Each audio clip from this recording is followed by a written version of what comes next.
Hello guys, কেমন আছো সবাই? আশা করি সবাই খুব ভালো আছো। আমিও খুব ভালো আছি। তো আমি মুর্শিদাবাদ থেকে সেদিন হাবড়াতে ফিরছিলাম। আমার দিদা ছিল দিদা আর মা আমাদেরকে টোটোতে তুলে গিয়েছিলো। দিদা তো আমাদের সাথে যেতে পারতো না, কারণ দিদির একটু প্রবলেম ছিল। ওই জন্য আমার মাই সাইকেলে করে আসছিলো আর আমরা টোটোতে করে যাচ্ছিলাম।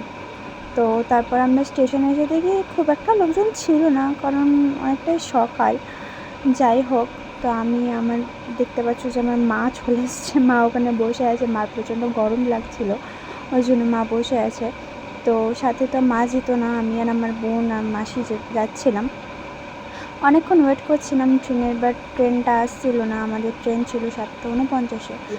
ফাইনালি ট্রেনটা এলো আর আমরা রানাঘাটে এলাম। রানাঘাটে এসে দেখছি প্রচণ্ড বৃষ্টি পড়ছিল। তো ঈশানের বাবাও চলে এসেছিলো আমাদের সাথে। তারপর বাকি ক্লিপটুকু নেওয়া হয়নি, বাড়ি চলে গেছিলাম। তারপর দেখছি বসে আছি, কোনো কাজ নেই। তো ওর বাবা বললো চলো একটু হাবড়া থেকে ঘুরে আসি। তো দেখতে পাচ্ছ যে আমি, আমার আমার ছেলে আর বাবুর বাবা, আমরা তিনজন মিলে চলে গেলাম হাবড়াতে।